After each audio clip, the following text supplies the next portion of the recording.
All right, welcome to the explainer. You know that feeling, right? That struggle to control your own mind?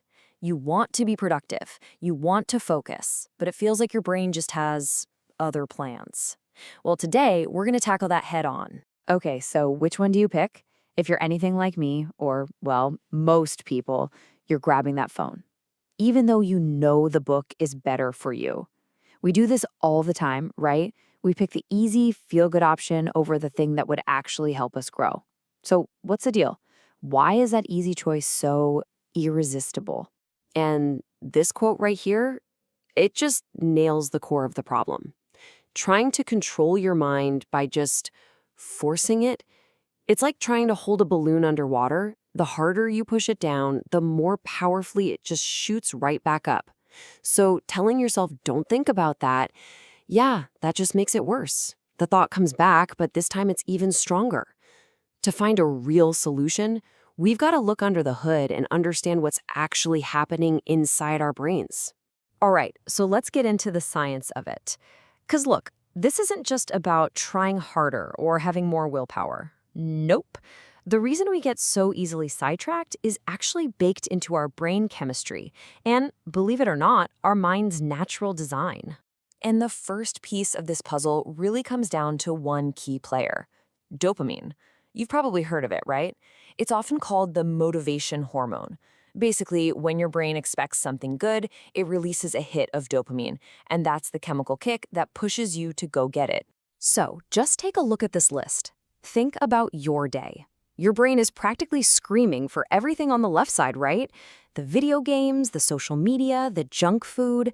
Those are the high dopamine activities that give you that instant, easy rush. But the stuff on the right, the exercise, reading a book, learning something new, well, those are good for us for sure, but our brain kind of sees them as low reward and, let's be honest, kind of boring. And here's where it gets kind of dangerous. See, when we're constantly chasing those big dopamine hits, our brain's receptors, they start to get tired out. They get desensitized. It's like building up a tolerance to anything else. You start needing more and more intense stuff just to feel happy. And suddenly those genuinely good, low dopamine activities feel just painfully, impossibly boring. And that's only half the problem. At the exact same time, your mind's natural job is to wander. Seriously, it's not designed to stay put. It's built to drift. To the past, to the future, to what you're worried about, to daydreams, anywhere but right here, right now. So you're not just fighting a chemical imbalance, you're also fighting your mind's most basic programming.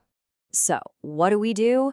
How do you fix a reward system that's so out of whack that reading a book feels like climbing a mountain? Well, that brings us to our first strategy, and it's all about recalibrating your brain from the inside out. It's called a dopamine detox or a dopamine fast.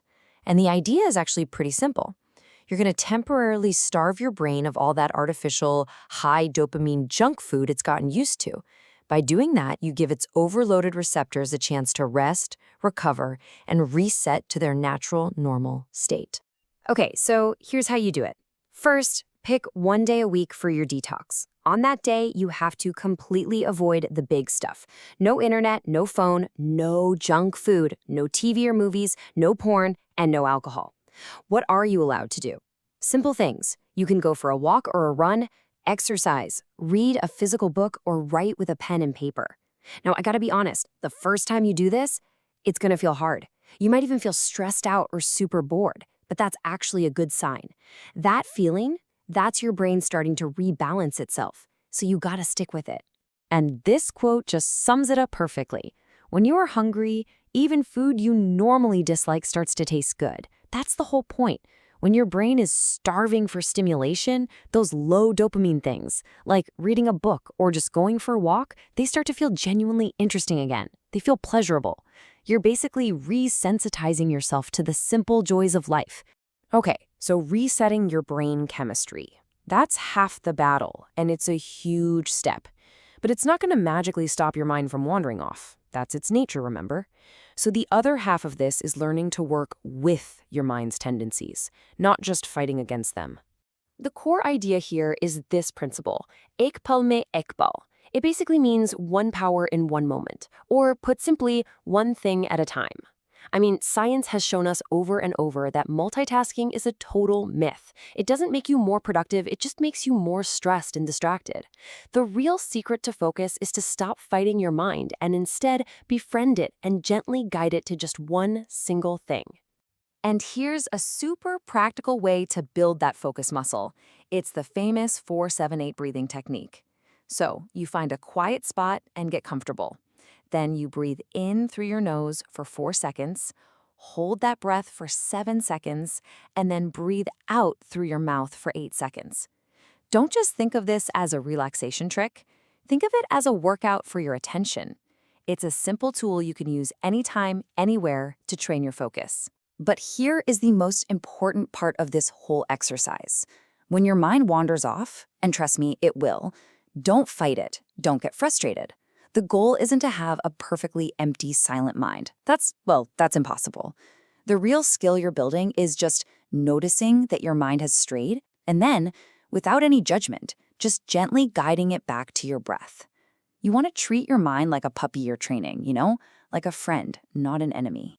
So, there you have it, 2 really powerful strategies. The first one resets your brain's chemistry, and the second one trains your attention. You put them together, and you've got the tools you need to reclaim not just your focus, but honestly your whole life. Think about it. You kind of gave away control to apps, to ads, to your own addictions. But here's the thing. You can take it back. The power was always yours. This whole journey, it isn't about restriction or punishing yourself. It's about liberation.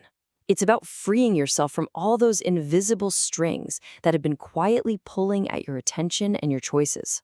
And this is why it matters. This is the payoff. Taking back control of your mind, it's not just about avoiding distractions. It's about unlocking a life with less stress and overthinking. It means greater focus, better productivity, and improved memory. You become a better problem solver, you get a deeper understanding of yourself, and ultimately you find a more genuine sense of happiness, a life that you are consciously steering. And that brings us to this final thought. You really are the hero of your own movie. You get to write the script. Every single day, by choosing what you focus on, you are choosing who you become. So, what's your next scene gonna look like? The control is back in your hands.